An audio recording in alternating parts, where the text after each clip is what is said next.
Hello students, welcome to our YouTube channel Examosphere. उम्मीद है आप सब बिल्कुल ठीक होंगे। हमारी basically introduction to political theory की जो सीरीज चल रही है, आज मैं आपको इसमें जो सेकंड यूनिटी है, आई नो थोड़ी लेंदी हो रही है पर ये बहुत इंपॉर्टेंट भी है। तो जस्टिस का ही आप ये लगा लो, इसका पार्ट सेकंड ही है ये। इससे पहले ना पार्ट 3 में जस्टिस ही कवर कराया था, पर मैं आप इसको जस्टिस का पार्ट 2 इसलिए बोल रही हूँ। इसमें हम बेसिकली रॉल्स, ठीक है, और इसके साथ साथ किसको कवर करने वाले हैं, नॉजिक को कवर करने वाले हैं। ठीक है, एक बात और जो बहुत जरूरी है, नॉजिक के ऊपर ना क्वेश्चन सेपरेट भी करके पूछा गया है लॉन्ग क्वेश्चन में आपके प्रीवियस ईयर पेपर में, तो आप उसको जरूर चेक कर लेना क्योंकि वो इंपॉर्टेंट है। इसलिए मैंने सोचा कि मैं इसमें आपको कवर करा देती हूँ ताकि एक अच्छा आंसर प्रिपेयर हो जाएगा। बाकी शुरू करने से पहले जरूरी बात, जो भी स्टूडेंट टेलीग्राम चैनल पर नहीं जुड़े हैं प्लीज इसको ज्वाइन कर लो जरूर से, चाहे कोई पुराना स्टूडेंट है या फिर कोई न्यू विजिट कर रहा है चैनल को, क्योंकि यहाँ आपको सारी अपडेट मिलती है। ठीक है, ये जो जितने भी आपके सीरीज हैं ये कंप्लीट हैं, प्लेलिस्ट सेपरेट बनी हुई है, तो आप जाकर इसको देख सकते हो, अपने जूनियर को, आपके फ्रेंड्स वगैरह को शेयर कर सकते हो ताकि वो आराम से इसको पढ़ सकें। बिल्कुल सॉर्टेड मटेरियल है। ठीक है, लाइक कर दिया करो वीडियोस को, शेयर कर दिया करो अपने सारे ग्रुप्स में, जितने भी आपके फ्रेंड्स वगैरह हैं, क्लासमेट्स वगैरह हैं उनको भी, और ग्रुप्स को भी सब्सक्राइब कर दिया करो जरूर से ताकि आपको नोटिफिकेशन वगैरह टाइम से मिलता रहे। बाकी अब मैं आपको शुरू कराती हूँ रॉल्स की थ्योरी ऑफ जस्टिस से। ठीक है, और हम एंड करेंगे वो नॉजिक का जो थ्योरी ऑफ जस्टिस है, और लास्ट में मैं कंपैरिजन भी करा दूंगी ताकि आपको थोड़ा सा और क्लियर हो जाए। अच्छा, एक चीज और है, जो रॉल्स है ना, रॉल्स की ये किताब है थ्योरी ऑफ जस्टिस, इसको ध्यान रख लेना ईयर के साथ, इसको ना मेंशन करके आना, ये इंपॉर्टेंट है। और अगर मैं कोई चीज कह देती हूँ ना कि इंपॉर्टेंट है मेंशन करके आओ, तो उसको थोड़ा लिख लिया करो क्योंकि एग्जाम पॉइंट ऑफ व्यू से काफी अच्छा इंप्रेशन छोड़ेगा। ठीक है, टीचर भी देखकर काफी खुश हो जाएगा, काफी इंप्रेसिव लगेगा ये। तो रॉल्स जो हैं वो अपनी किताब लिखते हैं थ्योरी ऑफ जस्टिस 1971 में। वहां उन्होंने फॉर्मुलेट किया फिलोसफी ऑफ जस्टिस, मतलब इसके बारे में थोड़ा बताया उन्होंने, पूरा थियोरिटिकल प्रोग्राम स्टैब्लिश किया कि किस तरीके से पॉलिटिकल जो स्ट्रक्चर है उसको डिजाइन किया जाता है। फिर उन्होंने कोशिश की कि वो प्रिजर्व कर सके सोशल जस्टिस को और इंडिविजुअल लिबर्टी को। तो ये इस किताब के बारे में क्रक्स है जो इन्होंने फॉलो अप किया। ठीक है, रॉल्स जब लिखते हैं तो ये ना किस रिएक्शन में लिखते हैं, एक्चुअली ऐसा होता है जब आप कोई राइटिंग लिख रहे होते हो और इसके ऊपर पहले से ऑलरेडी वर्क हो रखा है कई थिंकर्स का, या फिर बहुत सारी आइडियोलॉजीज वर्क करती हैं इसके बारे में, तो ये किसी रिएक्शन पे लिखा है इन्होंने, है ना। तो रॉल्स ने जब ये अपनी राइटिंग लिखी ना, तो किस रिएक्शन पे लिखा, जो थ्योरी ऑफ यूटिलिटेरियनिज्म था ना, जो हमने पढ़ा था, डेविड ह्यूम का ओरिजिनल कॉन्सेप्ट था, बाद में उसको आगे कंटिन्यू किया किसने, बैंथम ने। तो उन्होंने ना उसके रिएक्शन में लिखा रॉल्स ने कि जब ये प्री डोमिनेंट हो रही थी ये थ्योरी, तो इनको लगा कि भाई मुझे इसके रिएक्शन में, मतलब लगा होगा इनको कि भाई कुछ कुछ चीजों से अग्री नहीं कर रहे थे, तो इन्होंने उसके रिएक्शन में लिखा। ठीक है, इन्होंने बताया कि जो जस्टिस है उसको जैसे हम डिफाइन करते हैं, विच प्रोवाइड द, मतलब ये इस बात को एक्सप्लेन कर रहे हैं कि थ्योरी ऑफ जो यूटिलिटेरियनिज्म है ये बात कर रहे हैं greatest good for number of people, मतलब ये वो वाली बात है ना, greatest happiness of greatest number,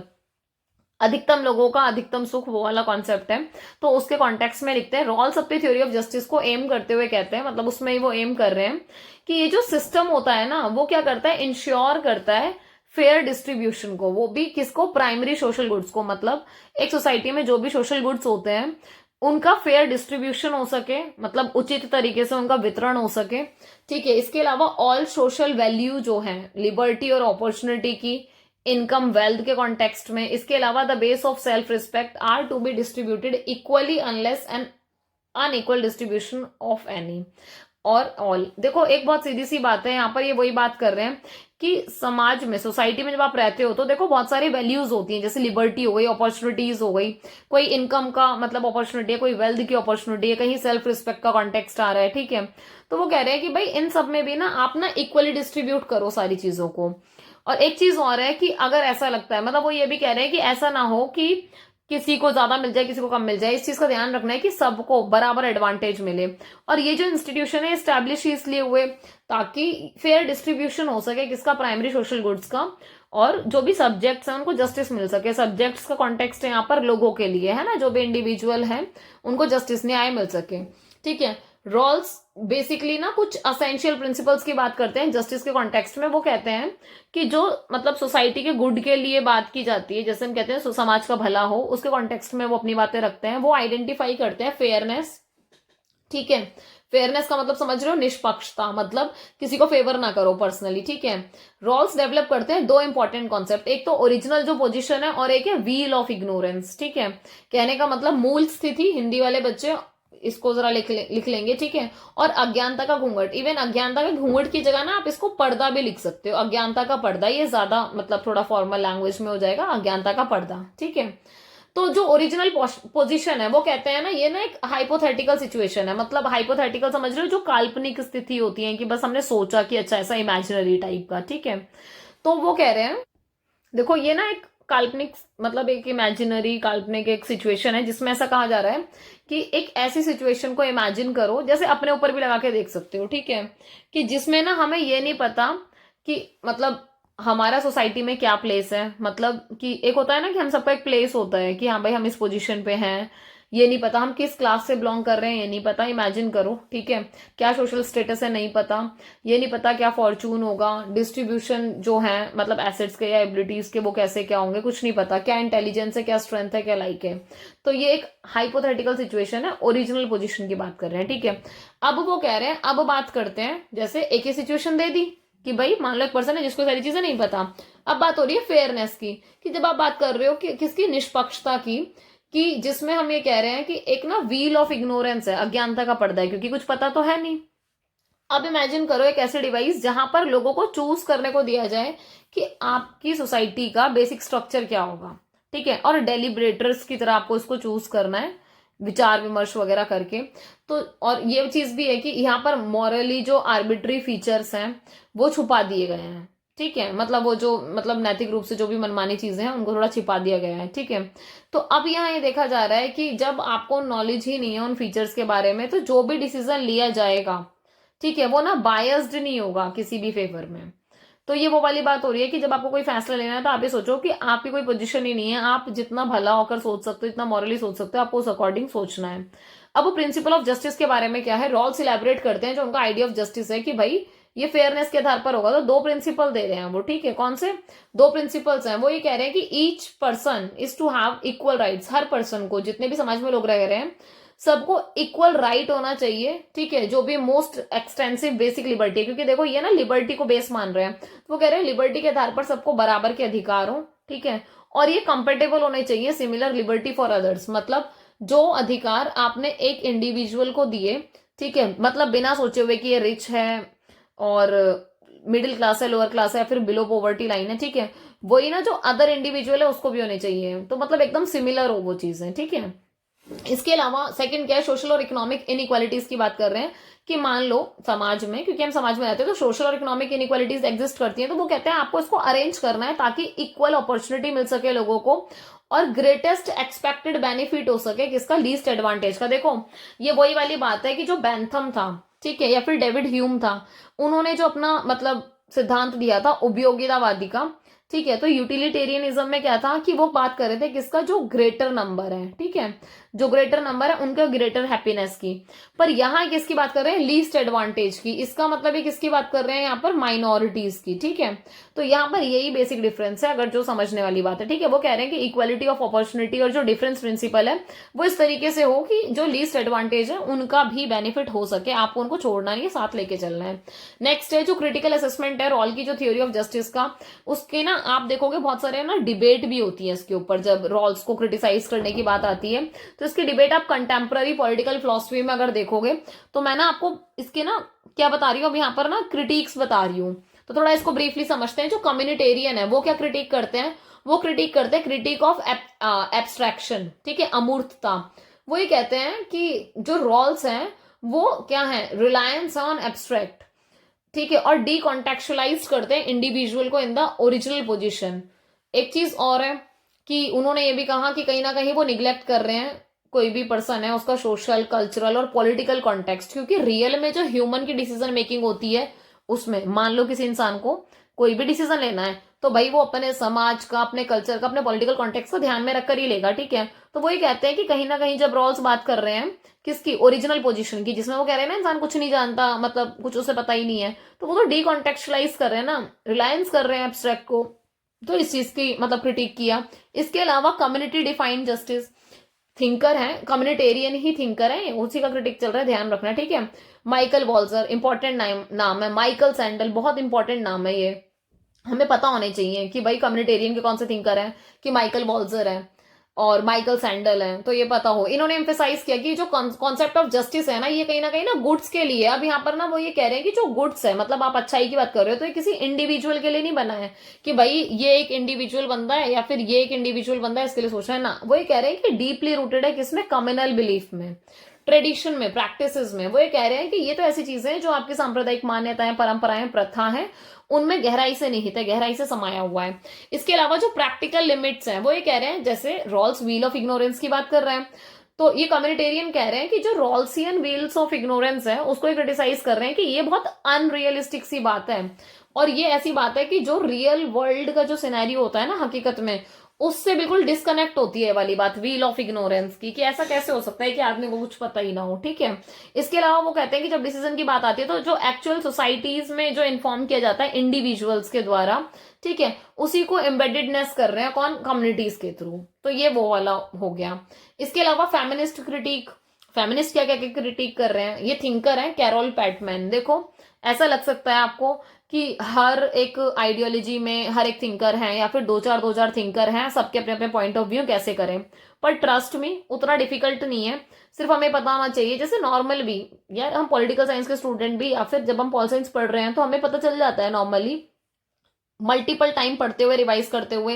कि अच्छा जैसे मैंने आपको दो नाम लिए, माइकल वॉल्जर, माइकल सैंडल, कि अच्छा ये कम्युनिटेरियन है, ठीक है। ऐसे ही मैंने कैरोल पैटमैन, सुसैन मॉलर ऑकेन, ये नाम ले रही हूं अगर मैं, ठीक है। ऐसी मैरी वुलस्टोनक्राफ्ट, हम सबने सुना होगा, बहुत पॉपुलर नाम है फेमिनिस्ट में, ठीक है। तो ये हमें पता होना चाहिए कि अच्छा ये फेमिनिस्ट है। जब आप फेमिनिस्ट का क्रिटिक डाल रहे हो, भाई ये नाम लिख दो, समझ गए। तो और एक और बात है, कभी कभी ऐसा होता है कि आपको ऐसा हो सकता है कैरोल पैटमैन का इन जनरल आपको पता है, पर उस टाइम पे याद नहीं आ रहा कि एग्जैक्ट उन्होंने क्या कहा था, तो आप इनके नाम लिख के भी ना इन जनरल भी डिफाइन कर सकते हो, ताकि टीचर को समझ में आ जाए कि चलो ठीक है, इनकेस याद भी नहीं आ रहा होगा तो एटलीस्ट बच्चे ने नाम मेंशन किया है, समझ रहे हो। तो ये बेसिक चीजें, इनका थोड़ा सा ध्यान रखना।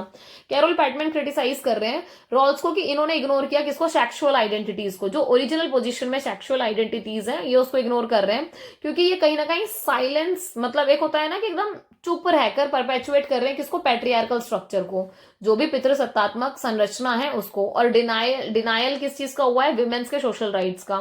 तो कैरोल पैटमैन ये कहती हैं, क्योंकि देखो फेमिनिस्ट है तो वो मतलब इसी एंगल से सोचेंगे कि विमेन्स के सोशल राइट्स की बात नहीं कर रहे, आप पैट्रियार्कल स्ट्रक्चर की बात कर रहे हो, ठीक है, और प्रायोरिटाइज कर रहे हो किसको, पॉलिटिकल राइट्स को,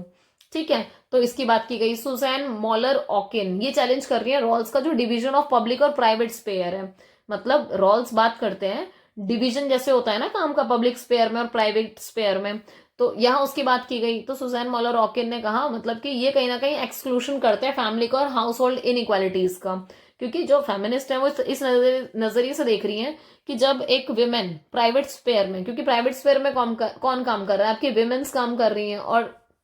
पब्लिक में मैन कर रहे हैं, ठीक है। तो वो ये कह रहे हैं कि जो फैमिली का या हाउस होल्ड में जो इनइक्वालिटीज होती है उनको क्यों नहीं काउंट करते। तो वो कहते हैं कि यहाँ तो ये वो वाली बात है ना, तभी ये बहुत फेमस स्टेटमेंट है, पर्सनल इज पॉलिटिकल। भाई नेट जेआरएफ में सीधा स्टेटमेंट पूछ लिया था एक बारी क्या कई बारी पूछा है कि भैया ये जो स्टेटमेंट है पर्सनल इज पॉलिटिकल कौन से मतलब थिंकर का, और नाम दे रखे थे, ठीक है, और सारे फेमिनिस्ट ही थे, तो बस हमें पता होना चाहिए था कि भाई ऑकिन ने बोला है, ठीक है। तो पर्सनल इज पॉलिटिकल के बारे में बोला, वो कहते हैं कि यहाँ पर निग्लेक्ट किया गया जस्टिस को पर्सनल डोमेन में, मतलब कि जो प्राइवेट स्फेयर में कुछ भी हो रहा है, ठीक है, उसको आप क्या कर रहे हो, इग्नोर कर रहे हो, तो जस्टिस ही नहीं मिल पा रहा, तो इसको क्रिटिसाइज किया। इसके अलावा आप ये देखोगे मार्था, आप ये देखोगे नसबॉम, ठीक है, मतलब न्यूक्लियर फैमिली की तरफ से भी क्रिटिक हुआ, जो मतलब इस कॉन्टेक्स्ट को फॉलो अप करते हैं। इन्होंने रॉल्स को क्रिटिसाइज किया कि ये फोकस कर रहे हैं किस पर, न्यूक्लियर फैमिली पर। आ रही है बात समझ में। और ये फेल हो रहा है किस चीज के अकाउंट में, जो डाइवर्स फैमिली के स्ट्रक्चर्स होते हैं, जैसे आप ये देखोगे न्यूक्लियर फैमिली कौन सी हो गई, जैसे जहां पर आप सिंगल सिंगल फैमिलीज को देख रहे हो, ठीक है। और जैसे डाइवर्स फैमिली के स्ट्रक्चर बहुत सारे अलग अलग आपको स्ट्रक्चर दिखेंगे, जहां पर एक्सटेंडेड फैमिलीज दिखेंगी, मतलब परिवार के साथ और भी मतलब पीढ़ी दर पीढ़ी दिखेंगी, ठीक है, कलेक्टिव्स दिखेंगे। तो वो कह रहे हैं कि सेंट्रल है कि बहुत सारे कल्चर्स में आपको दिखाई पड़ता है, पर वहां पर क्या होता है कि मेंस के कॉन्टेक्स्ट में देखते हैं, विमेन्स चिल्ड्रन की कैपेबिलिटीज हैं जो, उनको मतलब प्रायोरिटाइज नहीं किया जाता प्राइमरी गुड की तरह, ठीक है। नेक्स्ट है आपका लिबर्टेरियन क्रिटिक, ये रिजेक्ट कर रहे हैं किसको, रीडिस्ट्रीब्यूशन को। वो कह रहे हैं जब पुनर्वितरण की अस्वीकृति की बात करते हैं कि जरूरत क्या है, जैसे नॉजिक भी अपोज करते हैं रॉल्स का रीडिस्ट्रीब्यूशन ऑफ वेल्थ को, ठीक है, कि भाई ये जो रीडिस्ट्रीब्यूशन की बात कर रहे हो कि पुनर्वितरण होना चाहिए धन का, वो कहते हैं ऐसा नहीं हो सकता। वो आर्ग्यू करते हैं कि ये वायलेट करता है इंडिविजुअल के राइट्स को, ठीक है, और treats people as mean to achieve societal goal. और ऐसा लगता है कि लोगों को कैसा मतलब ऐसे यूज किया जाता है कि समाज के जो कुछ गोल्स हैं, उद्देश्य हैं, उनको पूरा करना है, ठीक है, और कहीं ना कहीं उनके सेल्फ ऑनरशिप को थोड़ा अंडरमाइनिंग करता है, थोड़ा उसको कम करता है। एंटाइटलमेंट थ्योरी की बात हो रही है तो जो जस्टिस है वो कहते हैं वो डिपेंड करता है लेजिटिमेट एक्विजिशन पर, कि लीगली आपको एक्वायर करना है कुछ चीजों को, आपकी प्रॉपर्टी को अगर ट्रांसफर करना है, ठीक है, या फिर कोई भी रिजल्टिंग है inequalities is irrelevant as long as these process. वो कह रहे हैं कि जब तक प्रक्रियाएं होती हैं तो कोई भी अगर इन इक्वालिटी हो रही है तो वो सबके सब क्या है, इरेलीवेंट है, मतलब अप्रासंगिक है, असमानता है। इसके अलावा मार्क्सिस्ट क्रिटिक में सबसे इंपॉर्टेंट बात है जस्टिस एज बुर्जगीज आइडियोलॉजी। जो मार्क्सिस्ट व्यू है वो रॉल्स के जो कॉन्सेप्ट ऑफ जस्टिस है वो उसको कह रहे हैं बहुत आइडियोलॉजिकल बात करी है इसने। ये कहीं ना कहीं सर्व कर रहा है लेजिटिमाइज करने के लिए किसको, कैपिटलिस्ट की इनइक्वालिटीज को, और कह रहे हैं ये प्रोटेक्ट कर रहा है किसको, बुर्जगीज क्लास को, मतलब जो भी बुर्जुआसी क्लास है या फिर जो पूंजीपति कैपिटलिस्ट क्लास है, कहीं ना कहीं उनके ही इंटरेस्ट को प्रोटेक्ट करने की बात कर रहा है, ऐसा मार्क्सिस्ट क्रिटिक करते हैं। Acceptance of inequality, Rawls acknowledge करता है जैसे सोशल और इकोनॉमिक इनइक्वालिटीज को कि भाई वो नेचुरल है, ठीक है, इनएविटेबल है, तो ये परपेचुएट करता है किसको, सिस्टमैटिक क्लास डिस्पैरिटीज को रेदर देन चैलेंजिंग दैम। मतलब मार्क्सिस्ट ये कह रहे हैं कि लॉक तो कहीं ना कहीं सपोर्ट कर रहा है क्लास वाले काम को, उसको चैलेंज करने की बजाय, क्योंकि ये तो क्लास के बिल्कुल खिलाफ है, ठीक है। क्रिटिक ऑफ डिफरेंस प्रिंसिपल, वो कहते हैं कि जो प्रिंसिपल है ये जस्टिफाई करता है इनइक्वालिटीज को, जैसे क्लेम करेगा कि भाई जो भी बेनिफिट है वो किसको होने चाहिए, लीस्ट एडवांटेज को होने चाहिए। पर जो मार्क्सिस्ट है वो ये कहते हैं कि भाई आप रैशनलाइज कर दो ना, सस्टेन कर दो क्लास बेस्ड इनइक्वालिटीज को, आप क्लास ही खत्म कर दो। अब देखो नॉजिक का जो थ्योरी ऑफ जस्टिस है वो देखते हैं, फिर लास्ट में क्या करेंगे, कंपैरिजन कर लेंगे दोनों का, ठीक है। सो जो की कॉन्सेप्ट की बात हो रही है नॉजिक के थ्योरी ऑफ जस्टिस में, उसमें क्या है, जो लिबर्टेरियन फ्रेमवर्क है उसके हिसाब से एक चीज और है, रॉबर्ट नॉजिक, जैसे हमने रॉल्स का देखा था ना थ्योरी ऑफ जस्टिस, उनकी किताब थी, ऐसे ही ना नॉजिक की किताब है एनार्की स्टेट एंड यूटोपिया, ठीक है, ये किताब का नाम है, तो इसको जरा इन्वर्टेड कॉमा में लिख लेना और मेंशन कराना, ठीक है। ये अपनी किताब के थ्रू डिफाइन कर रहे हैं कि जो मिनिमल स्टेट है ना, मतलब उसके लिए कह रहे हैं कि एक स्टेट होना चाहिए मिनिमल, कि कम से कम न्यूनतम राज्य की बात करते हैं कि स्टेट का कम से कम इंटरफेरेंस हो, कम से कम चीजें हाथ में हो स्टेट के, ठीक है। और ये आर्ग्यू करते हैं मोर एक्सटेंसिव स्टेट वायलेट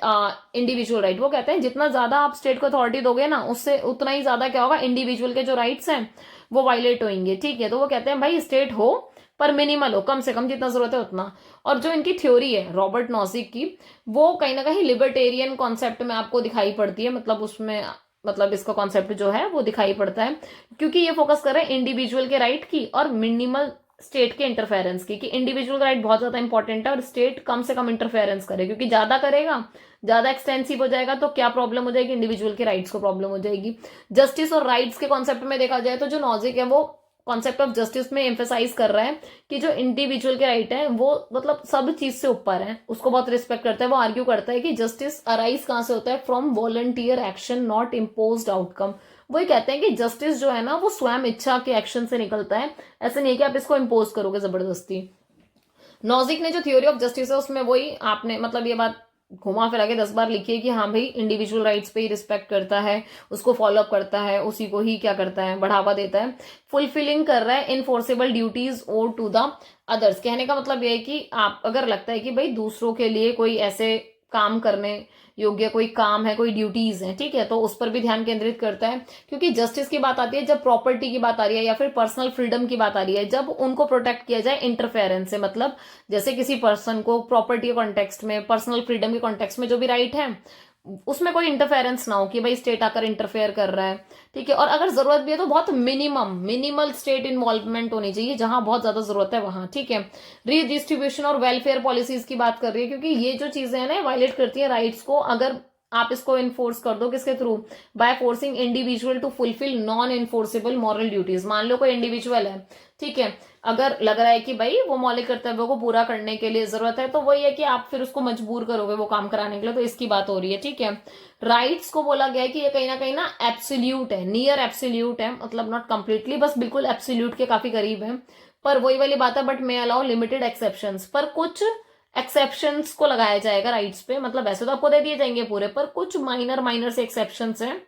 जैसे मान लो ये प्रिवेंट करता है किस चीज को, अगर लग रहा है कि हाँ भाई अगर हमें किसी का हार्म करना है, ठीक है, कैटास्ट्रॉफिक हार्म का मतलब यही है कि अगर लग रहा है कि किसी का बहुत भयंकर नुकसान करना है तो यार ये उस चीज को तो रोकेगा डेफिनेटली, ठीक है। इसके अलावा एंटाइटलमेंट थ्योरी ऑफ जस्टिस में जस्टिस की बात हो रही है कि एक्विजिशन, एक्विजिशन का मतलब ये होता है कि जब कोई भी पर्सन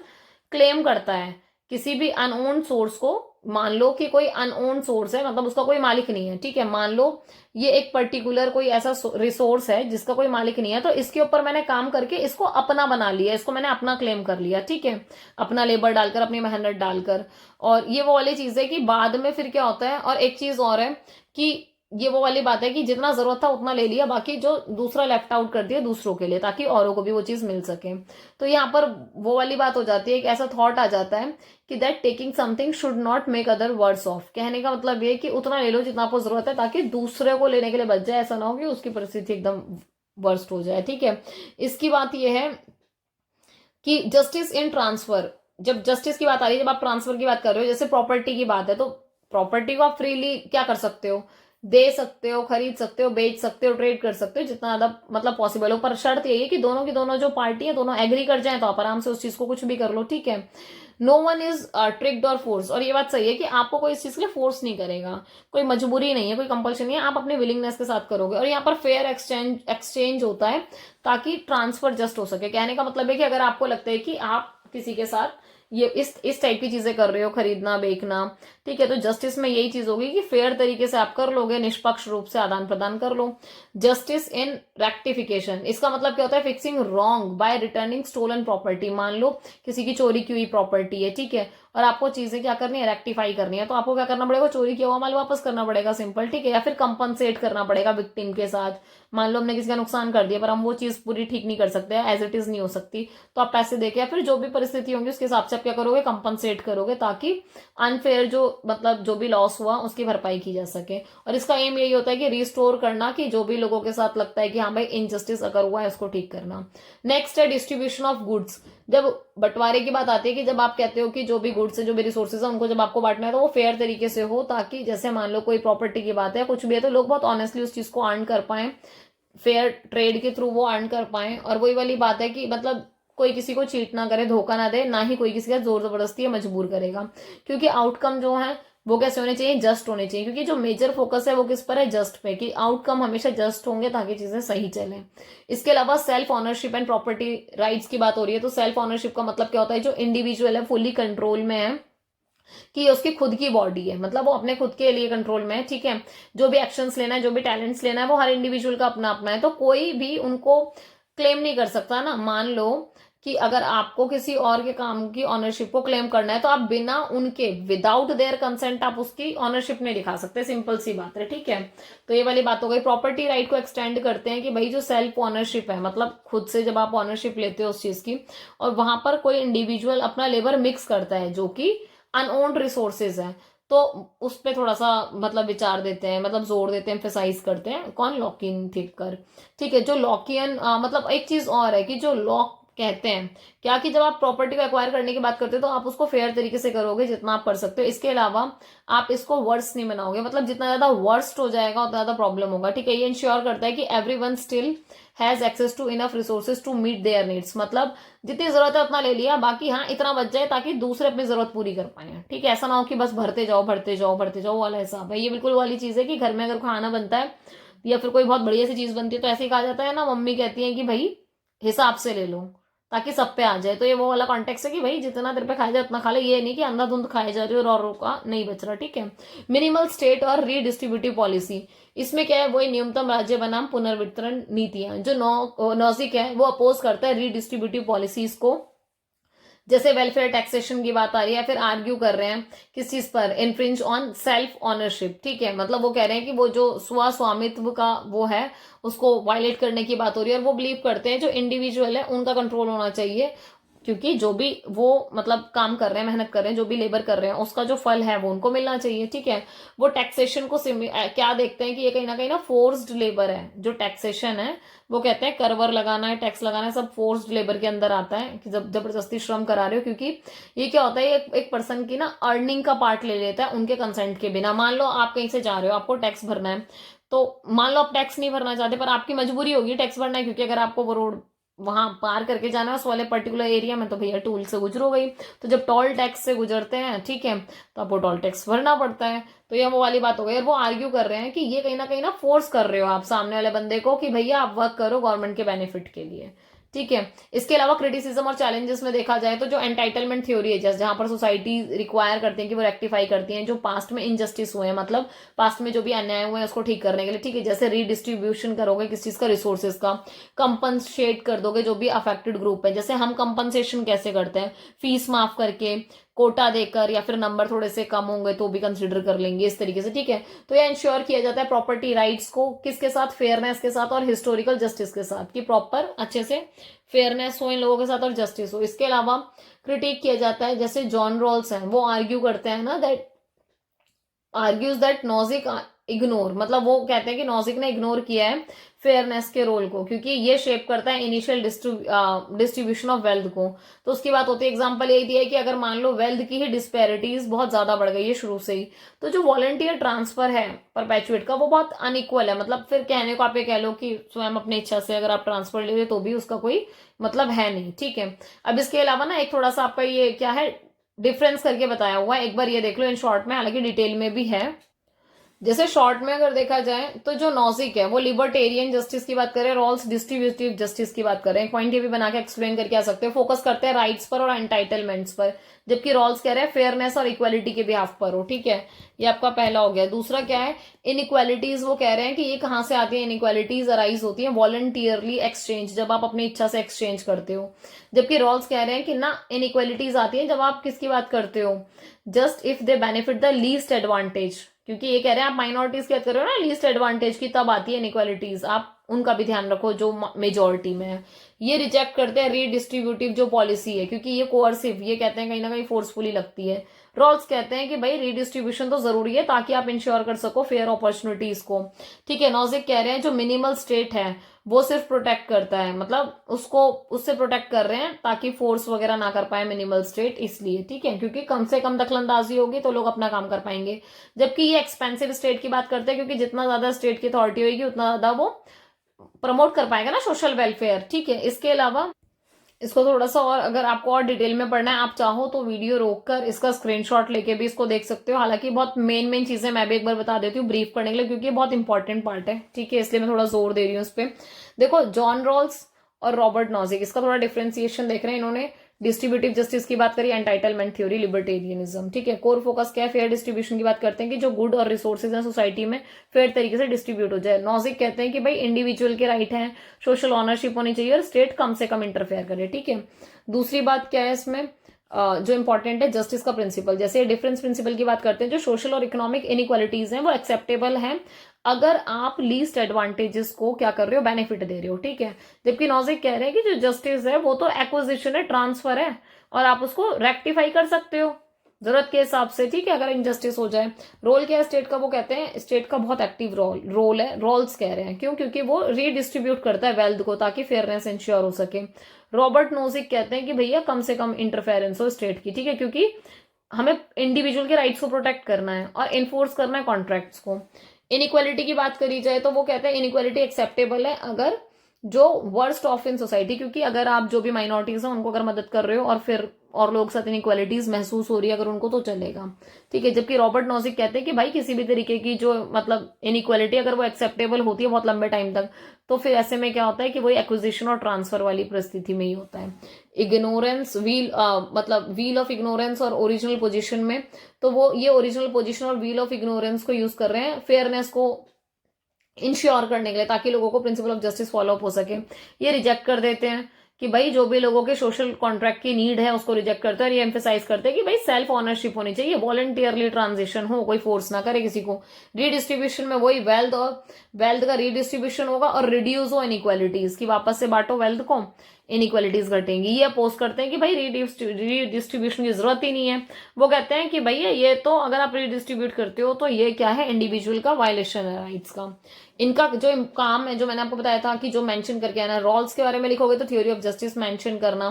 रॉबर्ट नॉजिक के बारे में लिखोगे तो एनार्की स्टेट एंड यूटोपियन की किताब है उसके बारे में लिखना। प्रॉपर्टी में क्या व्यू है, वो कहते हैं प्रॉपर्टी एक सोशल गुड है, ठीक है, जिसको आप डिस्ट्रीब्यूट कर सकते हो सबके भले के लिए, और स्पेशली यहाँ पर लीस्ट एडवांटेज में, मतलब जो माइनॉरिटीज हैं। जबकि नॉजिक के व्यू में जो प्रॉपर्टी वो कहते हैं इंडिविजुअल राइट है, जो भी इसको एक्वायर करना चाहे वो कर सकता है और ट्रांसफर भी कर सकता है वॉलंटियरली एक्शन के थ्रू, की जिसका मन करे जब करे कर दो ट्रांसफर। थ्योरी ऑफ जस्टिस को अगर प्रैक्टिस में देखा जाए तो फोकस करती है क्रिएटिंग जस्ट इंस्टीट्यूशन, कि भाई फेयरनेस तरीके से डिस्ट्रीब्यूशन हो सके, जबकि ये फोकस कर रहा है कि इंडिविजुअल के राइट्स को प्रोटेक्ट करो, उनके फ्रीडम्स को प्रोटेक्ट करो, किससे, मिनिमल स्टेट से, ताकि स्टेट का ज्यादा इंटरवेंशन ना बढ़े। तो ये मैंने आपको ब्रीफली भी बता दिया, आई होप ये बहुत अच्छे से क्लियर हो गया होगा। लॉन्ग में आंसर आता है, पक्का प्रिपेयर करके जाना, बढ़िया आंसर है आपका यहाँ पर, ठीक है। इसके अलावा लास्ट तक बने रहने के लिए बहुत बहुत थैंक यू। ये अब आपका ना जस्टिस वाला जो कॉन्सेप्ट है वो पर्टिकुलरली खत्म हो गया है,